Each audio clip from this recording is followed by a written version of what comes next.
Hello, എക്കോനോവയിലേക്ക് എല്ലാവർക്കും സ്വാഗതം. +1 അക്കൗണ്ടൻസിയിലെ ഏറ്റവും പ്രധാനപ്പെട്ട ചാപ്റ്റർ ആയിട്ടുള്ള ഇൻട്രൊഡക്ഷൻ ടു അക്കൗണ്ടിംഗ് ആണ് നമ്മൾ ഇന്ന് പഠിക്കാനായിട്ട് പോകുന്നത്. അക്കൗണ്ടൻസിയിലെ അടിസ്ഥാന കാര്യങ്ങൾ മനസ്സിലാക്കാൻ ഈ ചാപ്റ്റർ നിങ്ങളെ ഹെൽപ്പ് ചെയ്യും. അക്കൗണ്ടൻസിയിലെ കോൺസെപ്റ്റുകൾ ക്ലിയർ ആക്കി പഠിച്ചു കഴിഞ്ഞാൽ അക്കൗണ്ടൻസി ഭയങ്കര സിമ്പിൾ ആണ്. അപ്പോൾ നമുക്ക് തുടങ്ങാം.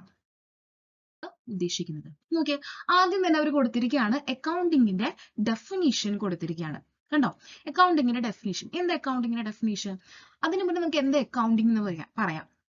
എന്താ അക്കൗണ്ടിങ്? നമുക്കറിയാം, അക്കൗണ്ടിങ് എന്ന് പറഞ്ഞാല് അത് ഞാൻ എന്റെ ബിസിനസ് ഓർഗനൈസേഷനിൽ ഉണ്ടായിക്കൊണ്ടിരിക്കുന്ന ഡെയിലി മണി ആയിട്ട് റിലേറ്റഡ് ആയിട്ടുള്ള അല്ലെങ്കിൽ ഫൈനാൻഷ്യൽ ആയിട്ട് റിലേറ്റഡ് ആയിട്ടുള്ള എല്ലാ ട്രാൻസാക്ഷൻസും റെക്കോർഡ് ചെയ്യുന്നത് മുതൽ ലാസ്റ്റ് എന്റെ കമ്പനിയിലെ ലോസ് ആണോ പ്രോഫിറ്റ് ആണോ എന്ന് കണ്ടുപിടിക്കുന്നത് വരെ, അല്ലെങ്കിൽ കണ്ടുപിടിച്ചതിന് ശേഷം ഞാനത് മാനേജ്മെന്റിന് റിപ്പോർട്ട് ചെയ്യുന്നത് വരെയാണ് എന്റെ അക്കൗണ്ടിങ് പ്രോസസ്സ് എന്ന് പറയുന്നത്. ഓക്കെ, അപ്പൊ അതിനാണ് ഞാൻ അക്കൗണ്ടിങ് ചെയ്യുന്നത്. അല്ലാണ്ട് എനിക്ക് അക്കൗണ്ടിങ് ചെയ്യേണ്ട കാര്യമുണ്ടോ? ഇല്ല. എനിക്ക് എന്റെ കമ്പനിയുടെ റിസൾട്ട് എന്താണ്, എനിക്ക് പ്രോഫിറ്റ് ഉണ്ടോ, പ്രോഫിറ്റ് ഉണ്ടെങ്കിൽ എത്ര എമൗണ്ട് ആണ് എനിക്ക് പ്രോഫിറ്റ് വന്നിരിക്കുന്നത്, എനിക്ക് ലോസ് ആണോ വന്നിരിക്കുന്നത്, ലോസ് ആണെങ്കിൽ എനിക്കത് മാനേജ്മെന്റിന് റിപ്പോർട്ട് ചെയ്തിട്ട് മാനേജ്മെന്റിന് എന്ത് ചെയ്യണം, അടുത്ത ഇയറിൽ കുറച്ചും കൂടി നല്ല രീതിയിൽ കാര്യങ്ങളൊക്കെ ഓർഗനൈസ് ചെയ്യാനായിട്ട് മാനേജ്മെന്റിന് ഡിസിഷൻ എടുക്കണം അല്ലെ. അപ്പൊ അതിനൊക്കെ ആയിട്ട് നമ്മള് അക്കൗണ്ടന്റ് പ്രോപ്പർ ആയിട്ട് കാര്യങ്ങളൊക്കെ മെയിൻറ്റെയിൻ ചെയ്ത് കൊണ്ടുപോകണം. ഇതാണ് നോർമലി അക്കൗണ്ടിങ് എന്ന് പറഞ്ഞാൽ. നമ്മൾ എന്താണ് അക്കൗണ്ടിങ് എന്ന് ചോദിച്ചു കഴിഞ്ഞാൽ ഇതാണ് അക്കൗണ്ടിങ്. ഓക്കെ, എന്നാലും പോരാ, നമുക്ക് അതിനൊരു ഡെഫിനിഷൻ വേണം. എന്താണ് അക്കൗണ്ടിങ് എന്നുള്ള ഒരു ഡെഫിനിഷൻ വേണം. അപ്പൊ നോക്കിയേ, ഇവിടെ എന്താ അക്കൗണ്ടിങ് നോക്കിയേ, ഡെഫിനിഷൻ നമുക്ക് എല്ലാവർക്കും അറിയാവുന്ന ഡെഫിനിഷൻ തന്നെയാണ്. Accounting is a art of recording, classifying and summarising in a significant manner and in terms of money transaction and events which are in part at least of a financial character and interpreting the results thereof. Okay, ഇവിടെ നോക്കി, ഇവിടെ പറയുകയാണ് accounting എന്നുള്ളത് ഒരു ആർട്ടാണ്. എന്തിന്റെ ആർട്ടാണ്? നമുക്കത് മനോഹരമായിട്ട് അത് റെക്കോർഡ് ചെയ്യാൻ പറ്റണം. റെക്കോർഡ് ചെയ്തത് ഭയങ്കര ബ്യൂട്ടിഫുൾ ആയിട്ട് നമുക്കത് ക്ലാസിഫൈ ചെയ്യാനായിട്ട് പറ്റണം. ഓക്കെ, റെക്കോർഡ് ചെയ്യുക എന്നുള്ളത് ഉദ്ദേശിക്കുന്നത് എന്താണ്? എനിക്ക് ഡെയിലി ഉണ്ടാകുന്ന കുഞ്ഞു കുഞ്ഞു ട്രാൻസാക്ഷൻസ്. ഓക്കെ, ഞാൻ എൻ്റെ കമ്പനിയിലേക്ക് ക്യാപിറ്റൽ ഇൻട്രൊഡ്യൂസ് ചെയ്തു, അല്ലെങ്കിൽ ഞാൻ കുറച്ച് ഗുഡ്സ് എവിടെയെങ്കിലും പോയിട്ട് പർച്ചേസ് ചെയ്തു, അതും അല്ലെങ്കിൽ കുറച്ച് ഗുഡ്സ് എൻ്റെ കയ്യിൽ നിന്നും സെയിൽ ആയി പോയിട്ടുണ്ട്, അല്ലെങ്കിൽ ഞാൻ എൻ്റെ ബിസിനസ് ആവശ്യത്തിനായിട്ട് കുറച്ച് ഫേർണിച്ചേഴ്സ് വാങ്ങിച്ചിട്ടുണ്ട്, അല്ലെങ്കിൽ കുറച്ച് മെഷീനറീസ് വാങ്ങിച്ചിട്ടുണ്ട്. അപ്പൊ ഇതൊക്കെ എൻ്റെ കമ്പനിയിൽ ഉണ്ടാകുന്ന ട്രാൻസാക്ഷൻ ആണ്. ഓക്കെ, അപ്പൊ ഈ ട്രാൻസാക്ഷൻ ഒക്കെ എനിക്ക് റെക്കോർഡ് ചെയ്ത് വെക്കണം. എന്തിന്? എൻ്റെ കയ്യിലുള്ള പൈസ എങ്ങോട്ടാണ് പോയതെന്ന് എനിക്കറിയണം, അല്ലെങ്കിൽ എൻ്റെ കയ്യിലേക്ക് എങ്ങനെയാണ് പൈസ വന്നതെന്ന് എനിക്കറിയണം. അതിനു വേണ്ടിയിട്ട് ഞാൻ ആദ്യം എന്ത് ചെയ്യും? റെക്കോർഡ് ചെയ്യും. ഈ റെക്കോർഡ് ചെയ്തിട്ടുള്ള കാര്യങ്ങൾ ഞാൻ അതിമനോഹരമായിട്ട് എന്ത് ചെയ്യും?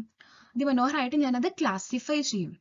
ഓരോ ഹെഡിന്റെ അണ്ടറിൽ ഞാനത് പ്രോപ്പർ ആയിട്ട് അഡ്ജസ്റ്റ് ചെയ്ത് അല്ലെങ്കിൽ പ്രോപ്പർ ആയിട്ട് അറേഞ്ച് ചെയ്ത് വെക്കും, ക്ലാസിഫൈ ചെയ്ത് വെക്കും. ഓക്കെ, ഈ ക്ലാസിഫൈ ചെയ്ത് വെച്ചിട്ടുള്ള സാധനങ്ങളെല്ലാം കൂടിയിട്ട് എനിക്കൊരു സമ്മറൈസ് ചെയ്യണം. എന്താ സമ്മറൈസിങ് എന്ന് പറഞ്ഞു കഴിഞ്ഞാല്, എനിക്ക് അതിനൊരു അവലോകനം തയ്യാറാക്കണം അല്ലെ.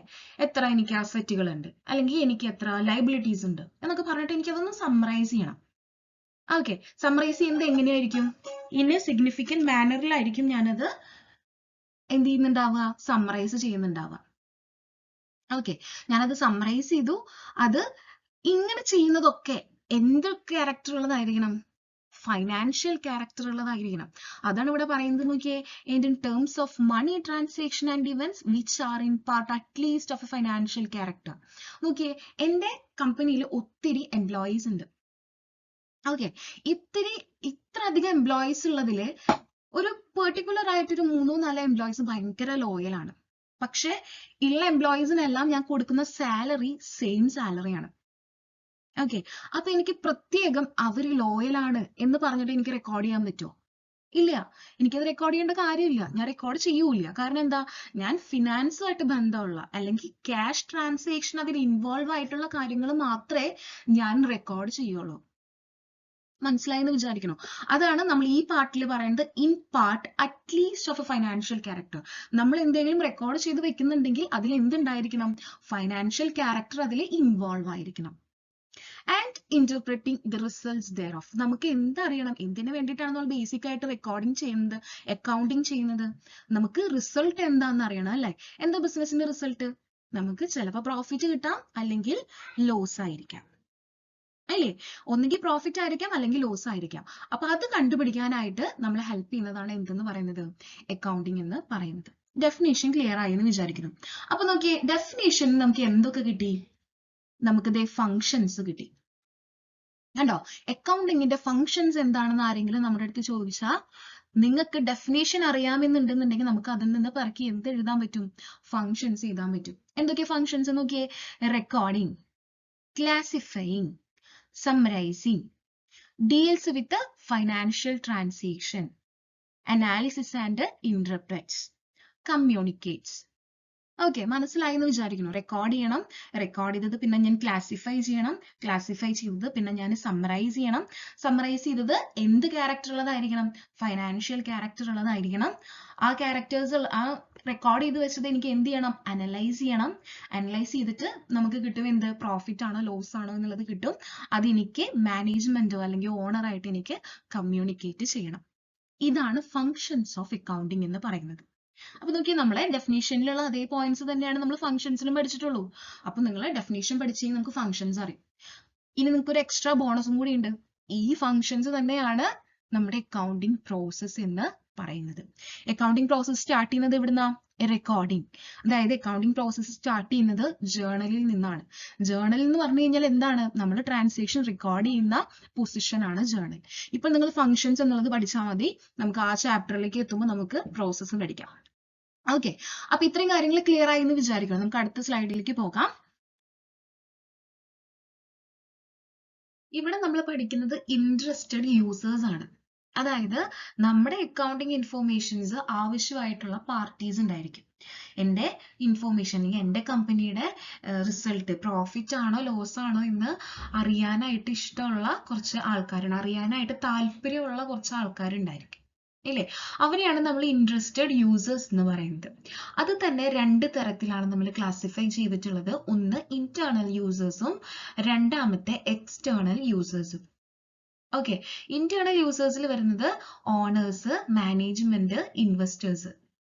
ഓക്കെ, ഓണേഴ്സിനാണെന്നുണ്ടെങ്കിൽ എന്തിനാണ് അവർക്ക് നമ്മുടെ പ്രോഫിറ്റ് ആണോ ലോസ് ആണോ എന്ന് അറിയേണ്ടത്? അവരുടെ ബിസിനസ് ലാഭത്തിലാണോ അതോ നഷ്ടത്തിലാണോ എന്നുള്ളത് ഓണർക്ക് അറിയണം. അടുത്ത പോയിന്റ് ആണ് മാനേജ്മെന്റ്. മാനേജ്മെന്റിന് എന്തിനായിരിക്കും? അയാൾ ഇത്രയും തവണ മാനേജ് ചെയ്ത് പോയത് കറക്റ്റ് ട്രാക്കിൽ തന്നെയാണോ എന്നുള്ളത് ആർക്കറിയണം? മാനേജ്മെന്റിനെ, മാനേജർക്ക് അറിയണം. അല്ലെങ്കിൽ മാനേജ്മെന്റിൽ കുറച്ചും കൂടി സ്ട്രിക്ട്നെസ് കൊണ്ടുവരണോ, അല്ലെങ്കിൽ എന്ത് മാറ്റമാണ് മാനേജ്മെന്റിൽ കൊണ്ടുവരേണ്ടത് എന്നുള്ളത് മാനേജർക്ക് അറിയണം. അപ്പൊ മാനേജ്മെന്റ് ഒരു യൂസർ ആണ്. അടുത്ത് നോക്കിയ ഇൻവെസ്റ്റേഴ്സ്, പൊട്ടൻഷ്യൽ ഇൻവെസ്റ്റേഴ്സ്. ആരാണ് പൊട്ടൻഷ്യൽ ഇൻവെസ്റ്റേഴ്സ്? എന്റെ കമ്പനിയിൽ ഇൻവെസ്റ്റ് ചെയ്തിട്ടുള്ള ആൾക്കാരെയാണ് ഞാൻ പൊട്ടൻഷ്യൽ ഇൻവെസ്റ്റേഴ്സ് എന്ന് വിളിക്കുന്നത്, അല്ലെ? പൊട്ടൻഷ്യൽ ഇൻവെസ്റ്റേഴ്സിന് എന്താ അറിയണം? അവർക്ക് നമ്മൾ പ്രോഫിറ്റിന്റെ ഒരു ഷെയർ ആയിട്ടുള്ള ഡിവിഡൻഡ് കൊടുക്കും. ഡിവിഡൻഡ് കൊടുക്കുന്ന ഷെയർ കറക്റ്റ് ഷെയർ തന്നെയാണോ എനിക്ക് ഡിവിഡൻഡ് കിട്ടുന്നത് എന്നുള്ളത് അറിയാൻ വേണ്ടിയിട്ട് ആർക്ക് വേണം? ഇൻവെസ്റ്റേഴ്സിന് അറിയണം. ഇനി പുതിയതായിട്ട് ഇൻവെസ്റ്റ് ചെയ്യാൻ ആഗ്രഹിക്കുന്ന ആൾക്കാർ, അവർക്കും എന്തറിയണം? എൻ്റെ കമ്പനി ലാഭത്തിലാണോ നഷ്ടത്തിലാണോ എന്നുള്ളത് അറിയണം. എന്തിനറിയേണ്ടത്? അവർക്ക് എന്ത് ചെയ്യണം? നഷ്ടത്തിൽ ഓടുന്ന ഒരു കമ്പനിയിൽ ആരെങ്കിലും ഇൻവെസ്റ്റ് ചെയ്യോ? ഇല്ല. പ്രോഫിറ്റിൽ ഓടുന്ന കമ്പനിയിൽ മാത്രമേ ആൾക്കാർ ഇൻവെസ്റ്റ് ചെയ്യുള്ളൂ. അപ്പൊ അതും ഇൻവെസ്റ്റർ എന്നുള്ളതും അപ്പൊ ഒരു ഇന്റേണൽ യൂസർ ആണ്. ഓക്കെ, അടുത്തത് വരുന്നതാണ് എക്സ്റ്റേണൽ യൂസേഴ്സ്. എക്സ്റ്റേണൽ യൂസേഴ്സിൽ നോക്കിയ ഫസ്റ്റ് പോയിന്റ് തന്നെ ക്രെഡിറ്റേഴ്സ് ആൻഡ് ബാങ്കേഴ്സ് ആണ്. ക്രെഡിറ്റേഴ്സ് ആണെങ്കിലും ബാങ്കേഴ്സ് ആണെങ്കിലും നമുക്കറിയാം, രണ്ടുപേരും നമുക്ക് ക്രെഡിറ്റ് തരുന്ന ആൾക്കാരാണ്. ഒരാള് ക്രെഡിറ്റേഴ്സ് എന്ന് പറയുന്നത് നമ്മൾ ഗുഡ്സ് വാങ്ങിച്ചിട്ട് നമുക്ക് ക്രെഡിറ്റിന് ഗുഡ്സ് തരുന്ന ആളാണ്. ബാങ്കേഴ്സ് എന്ന് പറയുന്നത് നമുക്ക് ക്രെഡിറ്റ് തരുന്ന ആളാണ്, അല്ലെ? അപ്പോ ഇവർക്ക് രണ്ടുപേർക്കും അറിയണം എന്ത്? നമുക്ക് ക്രെഡിറ്റിന് സാധനം തന്നാലേ, അല്ലെങ്കിൽ ക്രെഡിറ്റ് കടമായിട്ട് കുറച്ച് എമൗണ്ട് ആയാലും തന്നു കഴിഞ്ഞാലേ തിരിച്ച് വീട്ടാനായിട്ട് നമുക്ക് എന്താണ്, നമുക്ക് വല്ല വരുമാനം ഉണ്ടോ, അല്ലെങ്കിൽ എത്രത്തോളം പ്രോഫിറ്റ് കിട്ടും, അത് എനിക്ക് വരും വർഷങ്ങളിലെ എനിക്ക് അത് റീപേയ്മെന്റ് ചെയ്യാനായിട്ട്, അല്ലെങ്കിൽ ആ കമ്പനിക്ക് അത് റീപേയ്മെന്റ് ചെയ്യാനായിട്ട് പറ്റുമോ എന്നുള്ളത് ക്രെഡിറ്റേഴ്സിനും ബാങ്കേഴ്സിനും അറിയണം. ഓക്കെ, നെക്സ്റ്റ് വൺ പറയുന്നത് എംപ്ലോയീസ് ആണ്. എംപ്ലോയീസ് നമുക്ക് തെറ്റും, എക്സ്റ്റേണലിലാണ് എംപ്ലോയീസ് വരുന്നത്. പലരും അത് ഇന്റേണലിൽ എഴുതും, പക്ഷെ ഇന്റേണലിലല്ല എക്സ്റ്റേണലിലാണ് എംപ്ലോയീസ് വരിക. കാരണം എന്താ? എംപ്ലോയി എന്ന് പറയുന്നത് നമ്മുടെ ഒരു ഔട്ട്സൈഡർ ആണ്, നമുക്ക് വേണ്ടി വർക്ക് ചെയ്യുന്നു എന്നേ ഉള്ളൂ. ഡയറക്റ്റ് ബന്ധമുള്ള ആളല്ല, നമ്മുടെ കമ്പനിയായിട്ട് ഡയറക്റ്റ് ബന്ധമുള്ള ആളല്ല. ആരെ? എംപ്ലോയീസ് എന്താണ്? നമ്മുടെ കമ്പനിക്ക് പുറത്തുള്ള ആളാണ്, പക്ഷെ നമുക്ക് വേണ്ടി വർക്ക് ചെയ്യുന്നു എന്നേ ഉള്ളൂ. അവർക്ക് എന്തിനാണ് ഇൻട്രസ്റ്റ് നമ്മുടെ പ്രോഫിറ്റ് ആണോ ലോസ് ആണോ എന്ന് അറിയാൻ വേണ്ടിയിട്ട്. അവർക്കാണെങ്കിലും എന്താണ്, ഒരു എംപ്ലോയിക്ക് ഇയർലി എന്ത് കിട്ടും? ബോണസ് കിട്ടും. എന്താണ് ബോണസ്? പ്രോഫിറ്റിന്റെ ഒരു കുഞ്ഞൊരു ഷെയർ ആർക്കും കൊടുക്കും? കമ്പനികള് എംപ്ലോയീസിനും കൊടുക്കും. കാരണം എംപ്ലോയീസ് വർക്ക് ചെയ്ത കാരണമല്ലേ അവർക്ക് പ്രോഫിറ്റ് കിട്ടിയത്. അപ്പോ എംപ്ലോയീസ് ആക്ട് പ്രകാരം എന്ത് കിട്ടും? എംപ്ലോയീസിന് ചെറിയൊരു എമൗണ്ട് കിട്ടും ബോണസ് ആയിട്ട്. അപ്പോ അങ്ങനെ കിട്ടാൻ വല്ല വഴിയുണ്ടോ എന്നുള്ളതൊക്കെ ആർക്കറിയണം? എംപ്ലോയീസിന് അറിയണം. അപ്പോ എക്സ്റ്റേണൽ യൂസറിലെ മറ്റൊരാളാണ് എംപ്ലോയീസ്. അടുത്ത നോക്കി ഗവൺമെന്റ് സിമ്പിൾ ആണ്. എന്താണ്? നമ്മൾ പ്രോഫിറ്റിന്റെ ഒരു ഷെയർ എന്നുള്ള രീതിയിൽ നമ്മൾ ടാക്സ് അടയ്ക്കണം അല്ലെ. ടാക്സ് എപ്പോഴടയ്ക്കുക? എനിക്ക് പ്രോഫിറ്റ് എത്രയാണോ അതിന്റെ പ്രോഫിറ്റിന്റെ ഒരു സെർട്ടൈൻ പെർസെന്റേജ് ആണ് ഞാൻ ഗവൺമെന്റിന് എന്തടയ്ക്കുക? ടാക്സ് അടയ്ക്കുക. ഓക്കെ, അപ്പൊ നമ്മള് പ്രോഫിറ്റ് കുറച്ച് കാണിച്ചു കഴിഞ്ഞാലേ ടാക്സ് കുറച്ച് കൊടുത്താൽ മതി. അപ്പൊ അതിബുദ്ധിമാനായിട്ടുള്ള ആൾക്കാരൊക്കെ എന്ത് ചെയ്യും? ടാക്സ് കുറച്ച് കൊടുക്കാനായിട്ട് പ്രോഫിറ്റ് കുറച്ച് കാണിക്കും. അപ്പൊ അത് അങ്ങനെ ഉണ്ടോ എന്നറിയാൻ വേണ്ടിയിട്ട് ഗവൺമെന്റ് എന്തറിയണം? ഗവൺമെന്റിന് നമ്മുടെ ഫിനാൻഷ്യൽ സ്റ്റേറ്റ്മെന്റ്സ് അല്ലെങ്കിൽ അക്കൗണ്ടിങ് അല്ലെങ്കിൽ പ്രോഫിറ്റ് ആണോ ലോസ് ആണോ എന്നുള്ളത് ആർക്കും അറിയണം? ഗവൺമെന്റിനും അറിയണം. അടുത്ത് വരുന്നതാണ് കസ്റ്റമേഴ്സ് എന്താണ്? കസ്റ്റമേഴ്സിന് അറിയണം. നമ്മൾ ഒരു പിഴവും ഇല്ലാത്ത അല്ലെങ്കിൽ തീരെ നഷ്ടത്തിൽ ഓടുന്ന ഒരു കമ്പനിയിൽ നിന്ന് നമ്മൾ ഏതെങ്കിലും പ്രൊഡക്റ്റ് വാങ്ങിക്കുവോ? ഇല്ല, വാങ്ങിക്കില്ലല്ലോ. അപ്പൊ നോക്ക്, നമുക്ക് ഒരു കൊറോണയുടെ ടൈമിൽ ഒത്തിരി ഓൺലൈൻ പ്ലാറ്റ്ഫോമുകൾ ട്യൂഷനായിട്ട് അല്ലെങ്കിൽ ഓൺലൈൻ ക്ലാസ്സസ് പ്രൊവൈഡ് ചെയ്യുന്ന ഒത്തിരി ട്യൂഷൻ സെന്റേഴ്സ് പോലത്തെ ഇറങ്ങിയിട്ടുണ്ടായിരുന്നു. ഈ ബൈജൂസ് അല്ലെങ്കിൽ എഡ്യൂക്കേഷൻ പ്ലാറ്റ്ഫോംസ് ഒക്കെ അല്ലെ ഇറങ്ങിയിട്ടുണ്ടായിരുന്നു. സൈലം പോലത്തെ ഒത്തിരി പ്ലാറ്റ്ഫോംസ് ഇറങ്ങിയിട്ടുണ്ടായിരുന്നു. ഇപ്പൊ എന്താ ബൈജൂസിന് പറ്റിയത്? ബൈജൂസ് ഇപ്പൊ നഷ്ടത്തിലാണെന്ന് പറഞ്ഞിട്ട് ഒരു ന്യൂസ് ഒക്കെ വന്നിട്ടുണ്ടായിരുന്നു. അപ്പൊ ഇപ്പൊ വല്ലവരും ബൈജൂസിന്റെ ക്ലാസ്സസ് പർച്ചേസ് ചെയ്യോ? ഇല്ല. എന്തുകൊണ്ടാ? നമുക്കറിയാം അതെന്താണ്, നഷ്ടത്തിലാണ് ഓടിക്കൊണ്ടിരിക്കുന്നത്. അപ്പൊ നമ്മൾ അതിലേക്ക് പോകുന്നത് നല്ലതല്ല. ഓക്കെ, അപ്പൊ അതൊക്കെയാണ് എന്ത്? കസ്റ്റമേഴ്സിന് ഫൈനാൻഷ്യൽ അല്ലെങ്കിൽ പ്രോഫിറ്റ് ആണോ ലോസ് ആണോ എന്ന് അറിയാനായിട്ട് കസ്റ്റമേഴ്സ് ഇൻട്രസ്റ്റഡ് ആണ്. അടുത്ത് പറയുന്നതാണ് റിസർച്ചേഴ്സ്. എന്തുകൊണ്ടാണ് റിസർച്ചേഴ്സ് ഇവിടെ വന്നത്? ആരാണ് റിസർച്ചേഴ്സ്? അതായത് ഒരു കമ്പനീനെ കുറിച്ച് പഠിക്കാനായിട്ട് വരുന്ന ആൾക്കാരുണ്ട്. ഓക്കെ, പഠിക്കാനായിട്ട് ഒരു കമ്പനീനെ കുറിച്ചിട്ട് പഠിക്കാനായിട്ട് വരുന്ന ആൾക്കാരുണ്ട് അല്ലെ. അപ്പോ ആ കമ്പനീനെ കുറിച്ച് പഠിക്കുമ്പോൾ എന്തായിരിക്കണം? അവര് എപ്പോഴാണ് ഫോർമേഷൻ മുതലുള്ള കാര്യങ്ങൾ ആർക്കറിയണം? ആ റിസർച്ചേഴ്സിന് അറിയണം. അപ്പൊ അതിൽ എന്തും കൂടി ഇൻക്ലൂഡഡ് ആണ്?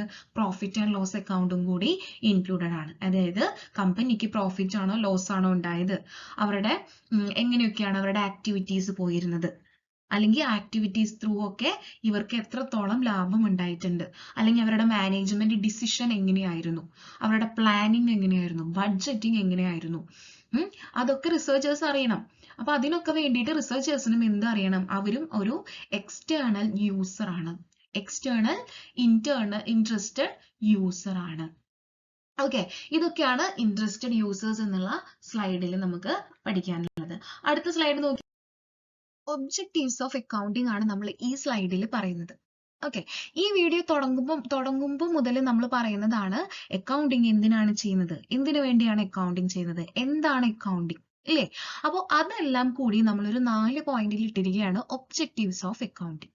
ഈ ചാപ്റ്ററിൽ എല്ലാ എക്സാമിനും വരാൻ ചാൻസ് ഉള്ള ഒരു പ്രോബ്ലം ആണ് അല്ലെങ്കിൽ ഒരു ക്വസ്റ്റ്യൻ ആണ് എന്തെന്ന് പറയുന്നത്, ഒബ്ജക്റ്റീവ്സ് ഓഫ് അക്കൗണ്ടിങ്. സിമ്പിൾ ആണ്, നമ്മൾ ഇതുവരെ പഠിച്ചിട്ടുള്ള കാര്യങ്ങളൊക്കെ തന്നെയുള്ളൂ ഇതില്. ഓക്കെ, ഫസ്റ്റ് പോയിന്റ് നോക്കിയേ, to maintain records of the business. എന്താ പറയണേ? എന്റെ ബിസിനസ്സിൽ എന്തൊക്കെ റെക്കോർഡ്സ് ഉണ്ടായിട്ടുണ്ട് അല്ലെങ്കിൽ എന്തൊക്കെ ട്രാൻസാക്ഷൻസ് ഉണ്ടായിട്ടുണ്ട് അതിന്റെയൊക്കെ റെക്കോർഡ് ചെയ്യാണ്. അതിന്റെയൊക്കെ റെക്കോർഡ്സ് ഞാൻ എന്ത് ചെയ്യാണ്? മെയിൻറ്റെയിൻ ചെയ്യാണ്. എന്ത് ത്രൂ? Accounting through. ഓക്കെ, നമുക്ക് എത്ര രൂപയാണ് നിങ്ങൾ ക്യാപിറ്റൽ ആയിട്ട് ഇൻട്രൊഡ്യൂസ് ചെയ്തത് എന്ന് ആരെങ്കിലും എന്നോട് ചോദിച്ചു കഴിഞ്ഞാൽ എനിക്ക് എന്ത് ചെയ്താൽ മതി? എന്റെ റെക്കോർഡ് എടുത്ത് നോക്കിയാൽ മതി. എനിക്ക് അതിന്ന് കിട്ടും ഞാൻ എത്ര എമൗണ്ട് ആണ് ക്യാപിറ്റൽ ആയിട്ട് ഇൻവെസ്റ്റ് ചെയ്തത് എന്നുള്ളത്. അതുപോലെ എത്ര എമൗണ്ട് ആണ് ഇതുവരെ ഞാൻ റെന്റ് ആയിട്ട് പേയ്മെന്റ് ചെയ്തുള്ളത് എന്നുള്ളത് എനിക്ക് എവിടെ നോക്കിയാൽ കിട്ടും? റെന്റ് അക്കൗണ്ടിൽ നോക്കിയാൽ എനിക്ക് കിട്ടും. ഓക്കെ, അതാണ് first point, to maintain records of the business. എന്റെ ബിസിനസിന്റെ ഒരു റെക്കോർഡ് ഞാൻ കീപ്പ് ചെയ്ത് കൊണ്ടുപോവാണ്. എന്ത് ത്രൂ? Accounting through. രണ്ടാമത്തെ പോയിന്റ് പറയാണ് to calculate profit or loss അല്ലേ. നമ്മൾ കഴിഞ്ഞ സ്ലൈഡിൽ പറഞ്ഞു അല്ലേ. ഇപ്പൊ എന്താണ് എൻ്റെ എല്ലാ ട്രാൻസാക്ഷനും ഞാൻ റെക്കോർഡ് ചെയ്ത് അത് ജേർണലൈസ് ചെയ്ത് അത് ഞാൻ പോസ്റ്റ് ചെയ്ത് ലെഡ്ജറിലേക്ക് ഞാൻ അത് പോസ്റ്റ് ചെയ്തു. അത് കഴിഞ്ഞ് ഞാൻ ട്രയൽ ബാലൻസ് പ്രിപ്പയർ ചെയ്തു. ട്രയൽ ബാലൻസിൽ നിന്ന് ഞാൻ എന്ത് പ്രിപ്പയർ ചെയ്യും? Profit and loss account and balance sheet prepare ചെയ്യും. അപ്പൊ ഈ പ്രോഫിറ്റ് ആൻഡ് ലോസ് അക്കൗണ്ടിൽ നിന്ന് എനിക്ക് എന്ത് കിട്ടും?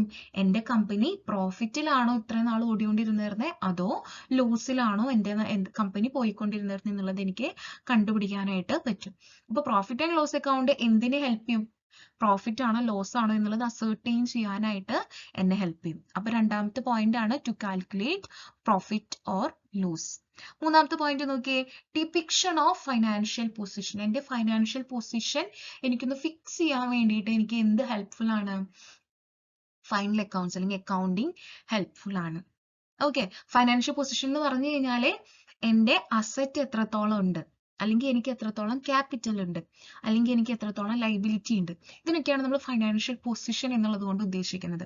ഫൈനാൻഷ്യൽ പൊസിഷൻ എങ്ങനെയുണ്ട്? എനിക്ക് അസറ്റ് അത്യാവശ്യത്തിനുണ്ടോ? ലൈബിലിറ്റീസ് മീറ്റ് ചെയ്യാൻ മാത്രം അസറ്റ് എനിക്ക് ഉണ്ടോ എന്നുള്ളതൊക്കെ അറിയാനായിട്ട് എന്ത് ഹെൽപ്പ് ചെയ്യും എന്നാ പറയുന്നത്? അക്കൗണ്ടിങ് ഹെൽപ്പ് ചെയ്യും എന്നാ പറയുന്നത്.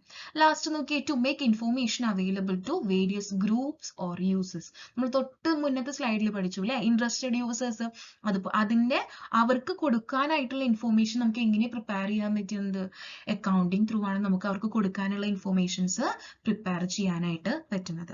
അപ്പൊ ഈ 4 പോയിന്റ്സ് പഠിച്ചു കഴിഞ്ഞാൽ നിങ്ങൾക്ക് അത്യാവശ്യം കുഴപ്പമില്ലാത്തൊരു 4 മാർക്കിന്റെ ഒരു ക്വസ്റ്റ്യൻ ആൻസർ ചെയ്യാനായിട്ട് പറ്റും. ഒബ്ജക്റ്റീവ്സ് ഓഫ് അക്കൗണ്ടിങ് ഇത് വളരെ ഇമ്പോർട്ടന്റ് ആണ്. ഹാഫ് ഇയർലിക്കും അല്ലെങ്കിൽ ക്വാർട്ടർലിക്കും അല്ലെങ്കിൽ ഫൈനൽ എക്സാമിനും എല്ലാറ്റിനും ചോദിക്കുന്ന ഒരു ക്വസ്റ്റ്യൻ ആണ് ഒബ്ജക്റ്റീവ്സ് ഓഫ് അക്കൗണ്ടിങ്. ഓക്കെ, ഇതോടുകൂടി നമ്മൾ എന്ത് ചെയ്യാണ്? നമ്മൾ ഈ ഒരു പോർഷൻ അവസാനിപ്പിക്കുകയാണ്. അപ്പോൾ ഇൻട്രൊഡക്ഷൻ ടു അക്കൗണ്ടിങ് എന്നുള്ളതിലെ ഇമ്പോർട്ടൻ്റ് ആയിട്ടുള്ള കുറേ കോൺസെപ്റ്റുകൾ നമ്മൾ നോക്കി. ഇനി അക്കൗണ്ടിങ് ആയിട്ട് റിലേറ്റഡ് ആയിട്ടുള്ള കുറച്ച് ടേംസ് ആണ് നമുക്ക് ഈ ചാപ്റ്ററിൽ പെൻഡിങ് ആയിട്ടുള്ളത്. അത് നമുക്ക് വരും വീഡിയോസിൽ അപ്ലോഡ് ചെയ്യുന്നതാണ്. എന്തെങ്കിലും ഡൗട്ടോ കാര്യങ്ങളോ എടുത്തിട്ടുള്ള ഈ പോർഷനിൽ ഉണ്ടെന്നുണ്ടെങ്കിൽ കമന്റിൽ ചോദിക്കുക, നമുക്കത് ഡിസ്കസ് ചെയ്യാം. അപ്പോൾ നിങ്ങൾക്ക് ഈ വീഡിയോ യൂസ്ഫുൾ ആയിട്ട് തോന്നിയിട്ടുണ്ടെങ്കിൽ നിങ്ങളത് സബ്സ്ക്രൈബ് ചെയ്യുക, ഫ്രണ്ട്സിനായിട്ട് റെക്കമെൻഡ് ചെയ്യുക. Okay, by.